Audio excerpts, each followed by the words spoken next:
am the king!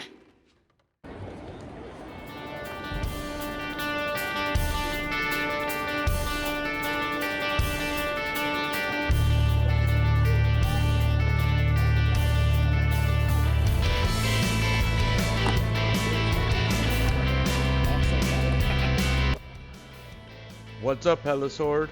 Welcome back. We're still here at GalaxyCon. Let's take a look around and see what we find today.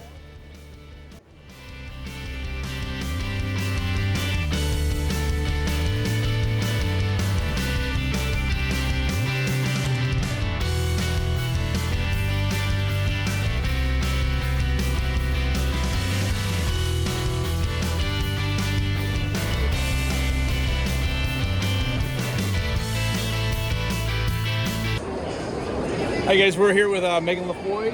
So Megan, what is your favorite cosplay that you can design? Because there's a lot here. I really Monster Hunter World armor set. This is the Legiana armor set, and I love making armor out of foam. And so I worked really hard on this one. It took a lot of hours, so it's kind of my baby. I like all my other ones, but I like that one a lot. And so today we're dressed up as Daphne, right? Yes. Daphne from Scooby-Doo. Yes, I am. Love it.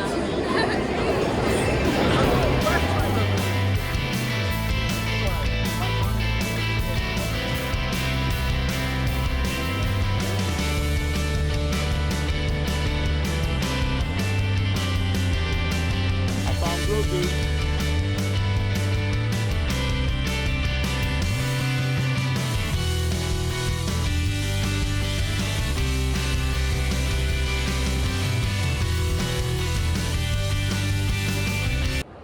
All right, guys, so we're here with Craig, and he's a curator, and he preserves basically outfits from feature films. So, Craig, you want to tell us a little bit about what you do? Yeah, so what we do is we actually acquire these items and we display them for the public to enjoy at various conventions and events. And our main focus is to actually save them from being destroyed or thrown out or just deterioration in and of itself. Over time, we do whatever we can to preserve and restore them. Okay. So you guys basically travel from con to con, and you guys just kind of.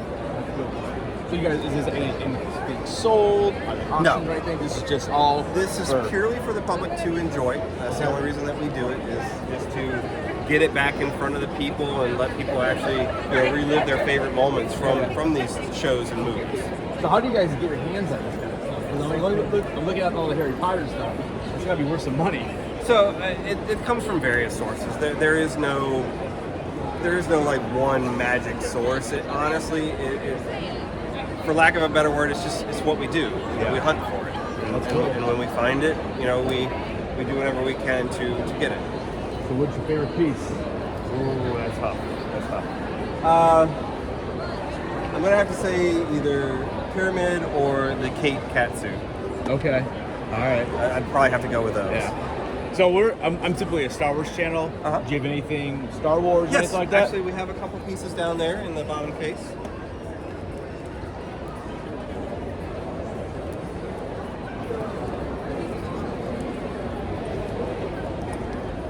So we actually have an unfinished piece of the Death Star from Return of Jedi. And it was actually not needed, so they actually didn't finish it. It's made of biscuit foam, and it was for the flat section that they would have flown the models through for the final explosion scene. We have a section of the Millennium Falcon for the landing. Wow. Wow, this is really cool. Oh, thank you. Yeah. Well, all right, I appreciate it, man.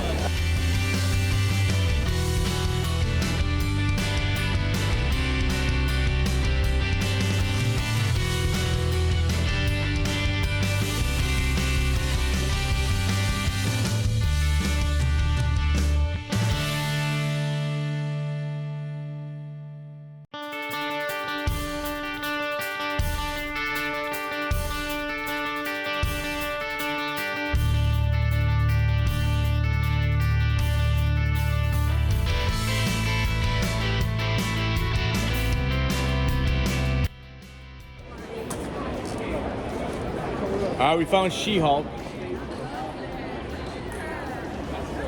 Boom, there it is. Thank you. So how long did it take you to make your cosplay? Oh, he made the prop. It took us like 3 days. 3 days? 3 days. The hardware store and everything. Nice. Very good. Love it. All right, guys, so I'm at the main entrance here. This is where people flood into. You can see a bunch of artwork, collectibles. There's celebrities here doing autographs and photos. So I'm just going to leave it running for a little bit. So go ahead and take a look at see what the con kind of looks like.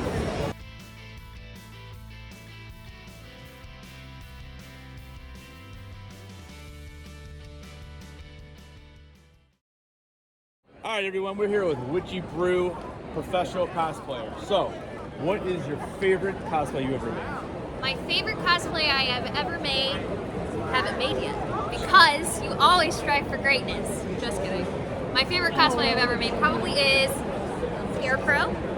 I made it in 4 days with no sleep for a costume competition, and I ended up winning that costume competition. Congratulations so on that. To my heart, thank you, thank you. But I think that's definitely my favorite one because I don't have to wear makeup, but I still look very cool. So the Catwoman one. So how long did this take you to make? This one actually, I have to admit, I didn't make it myself. I bought this one. It's okay, like sometimes as a cosplayer you buy your cosplays, sometimes you make them, and this one just happened to be bought. All right. The cowl is from Reva FX. If you're out there, you'll be promotion. So what do you got working on next? What's your next big one? As of right now, I've really gotten into Magic the Gathering, the card game, and I have been making a lot of Magic the Gathering costumes, and I print them as physical cards. So as of right now, I'm making Turgid from Turgid's Lantern from Magic the Gathering. Very good. Yeah. And what are cons have you been to? Like any New York Comic Con? I've been to tons of cons. My main con is DragonCon. Okay.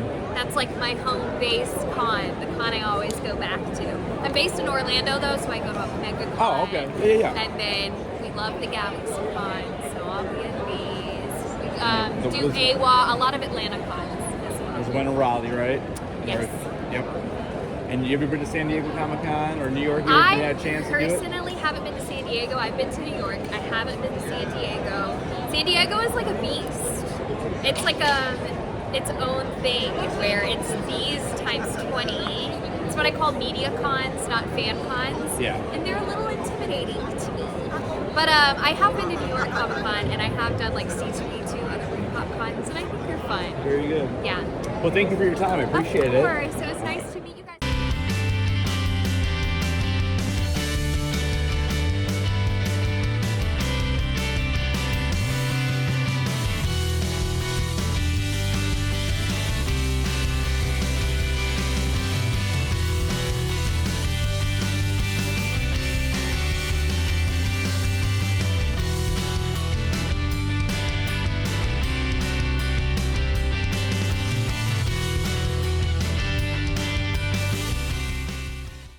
Chap from the race called the Time Lord, who didn't agree with their non-interference policy, so he basically ran off, stole a time machine, one of their time machines, and decided to go wandering around the galaxy.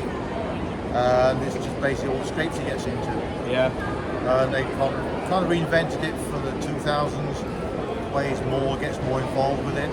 So there's a new doctor in every season then? Yeah. Is that what it the guy is? can regenerate. He originally had 13 regeneration cycles, but he got the top up. Okay. So he's got unlimited regeneration now, basically. Nice, clever boy, keeps the show going.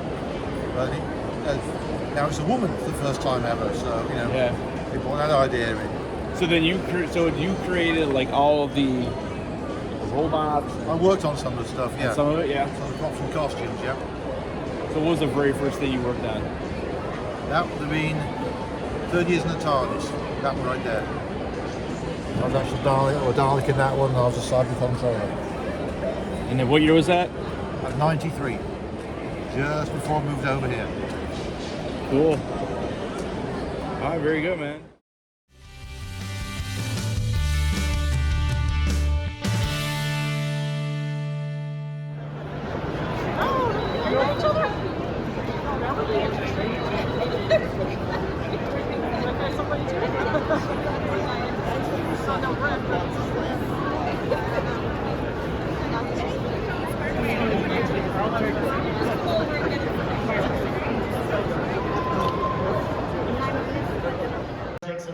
stuff. Otherwise, the Disney satellite will zap us out of existence.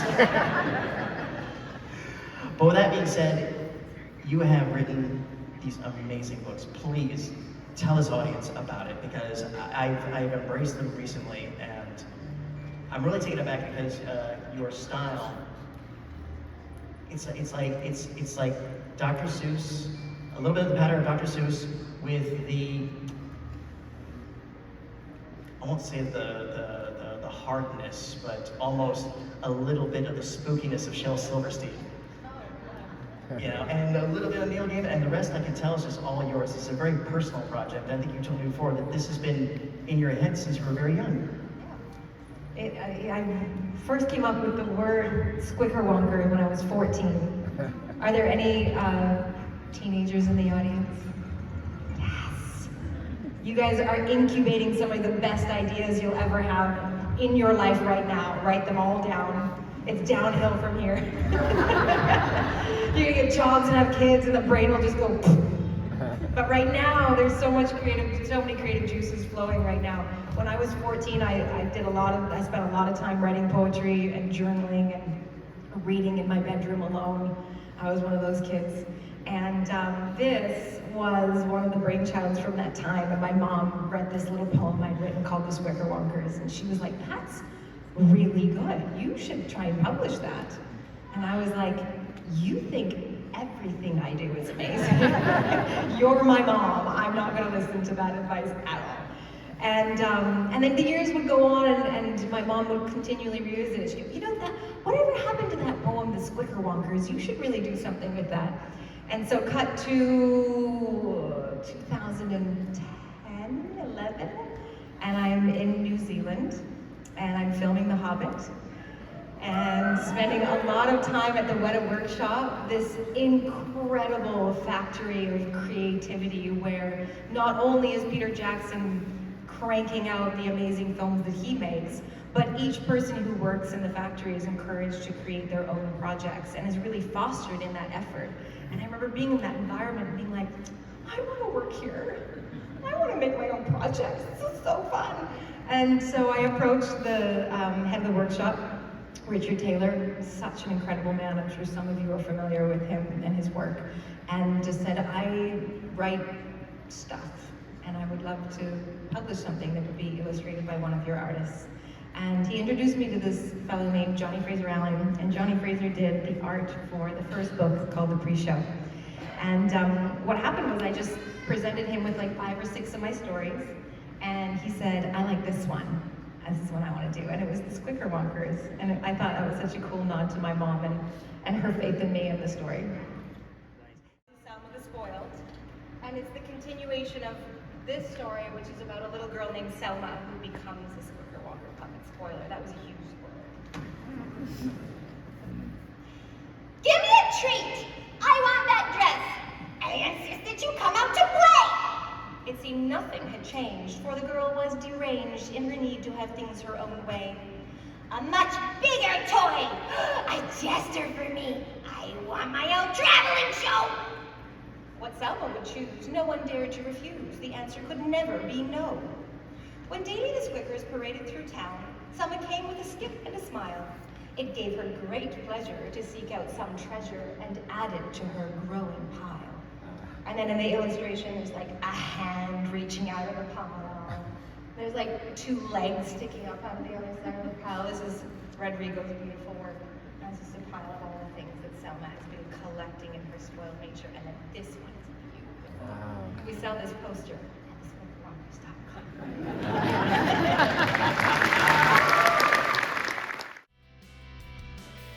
So I hope you guys enjoyed the 3-part series on GalaxyCon Richmond. Let me know what your favorite part of GalaxyCon was down in the comments below.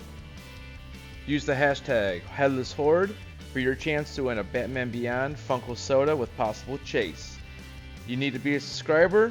Don't forget to like this video, and I'll see you guys on Sunday when I announce the winner. Thanks again for watching, and don't forget, keep those heads on.